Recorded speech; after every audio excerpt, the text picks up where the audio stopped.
Joe, after spending, what, 1.3 million on legal fees for Crude in 2011, you expressed concerns about being able to make documentaries in the future, especially about legal cases. Yeah. So what changed and how were you able to make Whitey? Yeah. Well, as you know, the Crude lawsuit was very draining emotionally, financially, psychologically. And actually that was in 2010, and there was one day I was sitting at my kitchen table with my wife writing some very big checks to lots of lawyers, and and I said, if something doesn't change, we could lose everything. Luckily things did change, and I emerged from Crude, from that lawsuit, okay. But I had become disillusioned about whether documentaries can really affect change, and if this is the price you have to pay, maybe I need to rethink my career.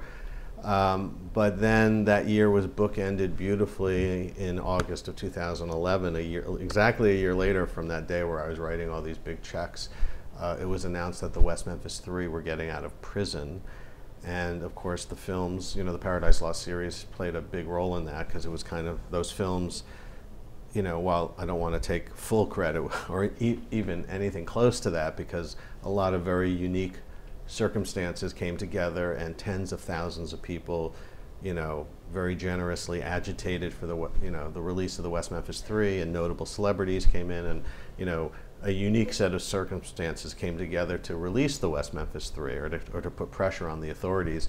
But the films were the catalyst for that. And so after having had a horrible year getting clobbered in my lawsuit against Chevron, I had the opposite experience, where I saw the power of documentaries, that films can affect positive social change, that they had a deep impact on the West Memphis Three case.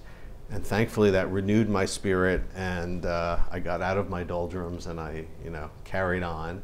And so the next big project that came along was the Whitey Bulger film, and luckily CNN Films encouraged me to make that film, and so I did not have to struggle for financing on that one. CNN paid for it.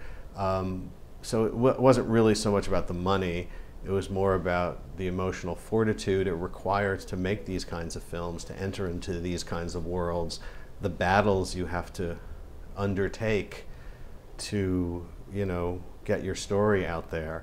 And after the Crude experience, and I had a little bit of the life drained out of me, but thankfully with the release of the West Memphis Three, I'm back in business and decided to make the Whitey Bulger film.